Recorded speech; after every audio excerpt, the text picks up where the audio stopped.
Hey, Jabay. This is some fucking bright ass shit in here. Let's get real. Game of Thrones, Season 6, Episode 6, Blood of My Blood. Now, once again, full on spoilers for this one. This episode's a bit. Again, it's like the episode. It's like the third episode. It's fine. It's a bit of a. It's a bit of a table setting episode. It's like a bit of a build up. We're gonna take a bit of a break. Because we've had two powerhouse episodes back to back, so it's okay. We got to take some stock. So we don't see some characters. We don't see Jon Snow or Sansa. There's no Littlefinger. We don't touch the base in Marine to see Tyrion and Varys and all of our other Marine friends. Instead, we're just bouncing about a few. We pick off spectacularly where we left off with Bran and Mira in the rooms and in the woods, and they're fucked. We knew they were fucked. Guess what? They're fucked. They don't get very far, but we do see Bran having visions of everything. He's binge watched Game of Thrones in his mind furiously. We catch a little bit of the Mad King there as well, which I like. He's like, burn them all, burn them all. I'm like, okay, you burn them all. We see a little bit of Jaime killing them. I like that. But there, and then the whites rescue them, and she's like, "I'm sorry." And then all of a sudden, a guy on a horse shows up in a mask. He's like, "Come on, let's go!" With a flaming mace. I'm like, "Okay, we're full fantasy now. That's awesome. Please tell me he has that all the time." So that works. So he shows up out of nowhere, rescues them. They establish later on that it's Uncle Benjen from the third episode of season 1. Remember, way back when he went missing and we never see him again. Jon Snow thought he was going to go look for him, but then he got murdered. Remember that? Yeah. So good seeing him again. Is he Cold Hands? I think he's Cold Hands. I like the idea of him being Cold Hands. I want him to be Cold Hands. So that's that. Some book spoilers. Cold Hands is a character from the book who's he's like a good white, a good zombie, but he's on the side of the Green Seer and the Three-Eyed Raven and so on. In the books, he rides a moose. He rides like an elk through the trees, and he's surrounded by crows all the time. In this, he's just a guy on a horse, but he's Uncle Benjen. But I'll take it, And he was resurrected the same way they created the White Walkers in the first place. So I don't know, maybe they got better at it. Okay. Other points to touch on here. Arya, after watching that play and talking to that nice lady, is like, you know what? No, a girl has a name. Her name is Stark. She doesn't have right to say it, but it was so. I jumped whenever that, because they have that little scene where Richard E. Grant is telling off the actress about not to get ideas above her station, and she goes to take a sip, and I just slaps out of her hand. She's like, "Don't drink that. Careful with that one. She wants you dead." She goes, and and the waif sees her. She's like, okay, and then she reports back to Jack and the guard. He's like, "You promised." He's like, "Okay, she had potential.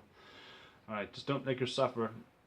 And that's it. They're gunning for her now. So the stakes are on for Arya. Arya, I mean, practically, this is the worst decision she could make, but it was at the cost of killing an innocent person, and she wasn't going to go that far, which is respectable. That's not what we want our heroes to do. So that happens. She digs out Needle from a stone pit. She blows out a candle in the dark, and that's friggin' terrifying because, damn man, any person she bumps into could be that girl with the facial man and all that. It's the stakes are high. It's not a good time to be Arya right now. But at the same time, it's great to be Arya right now because her story's back on track. In terms of the King's Landing storyline, big fucking twist. We expected Marjorie's Walk of Atonement. We didn't get that. None with the shame bell was ready to go. What happens instead is an army shows up. Jaime Lannister rides up the steps like a fucking legend, and the High Sparrow goes, "No, it's cool. It's cool. We've already got Tommen on our side." He says it's not necessary. We're all one. We're all one under the faith now, and the people cheer, and the lords and ladies are like, "Fuck."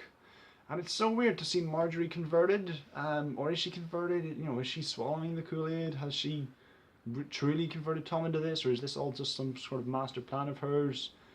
These are the questions.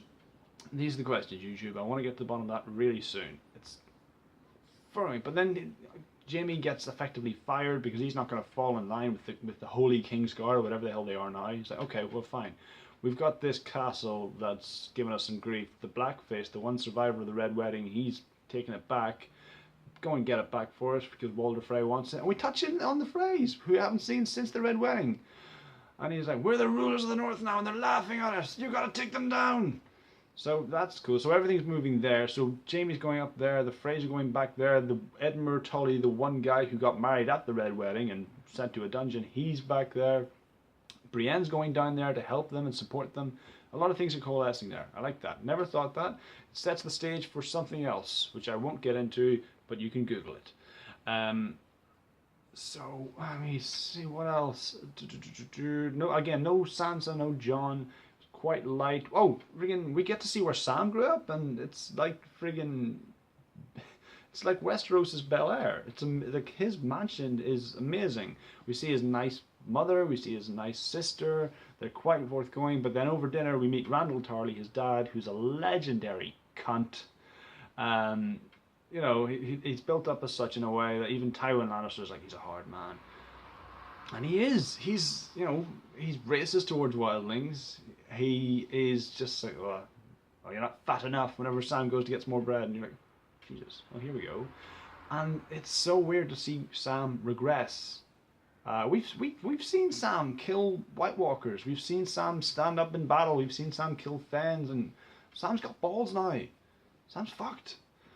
But whenever his dad's talking, it's just like he just sits there, looking down at his food, minding his own business, trying to block it all out, and like, oh my god, he's always going to be a terrified little boy in front of his father. And Sam's like, okay, I've got to go. They'll keep you safe. Be good. I'll be back. And then it just leaves, and we see a shot of Gilly alone in the room. And then he rushes back in. He's like, no, fuck it. We're never going to be separated. I don't care what my family says. I'm taking this sword because it's mine, so we can fucking do one. You can bloody well try, says Sam with a hero shot. And then he goes off. Maesters don't need swords. Whatever, it'll work. It was nice, I guess. This storyline is the one I care the second least about after Dorne, which is a storyline we haven't touched in on like 5 episodes now, so cool. And what else? Okay, I'm just going to round it out here. Daenerys' big speech at the end. It was good, but it felt kind of tacked on. It felt like we need a title for this episode. Blood of my blood. Okay, what's going to happen? Daenerys makes a big speech on the dragon. Cool. Don't get me wrong, it was real fist-pumping stuff, you know? Real fucking heartbeat racing stuff. It was a great speech. You're like, yeah, let's go. It was very reminiscent of Khal Drogo's speech back in season 1. A lot of the same beats. But this time it was delivered from atop a dragon. Daenerys is like, hold up, I'm gonna ride off here. Wait here. And Darion Harris a little bit later is like, alright, I'm going to check on her. And then Dragon, and then Drogon comes down and flies around, and she's like, you with me? We're going to take Westeros. And I'm like, yeah! And I'm like, just you do it. So it's a really good adrenaline pumping speech, but it kind of feels out of place within the rest of this weaker episode. You know, and I say weak because it's a quieter one, and that's fine. We're going into like the 3rd act of this season in the next couple of episodes, so it's fine to have a quiet one to establish stuff, and they are establishing stuff. People are going to go to Riverrun and have a siege. People are, you know, we've met Cold Hands, and he's going to go back to the Wall or something. We don't really know. Things are shaping up in the north. Daenerys has got the Dothraki, and they're completely on side. We knew that already, so it's weird to see it reinforced, but hey, she's got a dragon now. There are 2 more dragons out in the wild. She's got to bring them back. I sound like I'm talking about a fucking Pokemon trainer here. So yeah, stuff's happening on Thrones, and it's fine to have a quiet episode every now and then because we know enough is coming, and we're gonna be spoiled for choice. Can you imagine that giant taking down the Boltons at Winterfell? It's gonna be kick-ass. So yeah, those are my thoughts on Game of Thrones, Season 6, Episode 6. Blood of my blood. If you like this vid, please click like, subscribe, view, share, and all the usual jazz. And I'll see you next time, YouTube. Goodbye.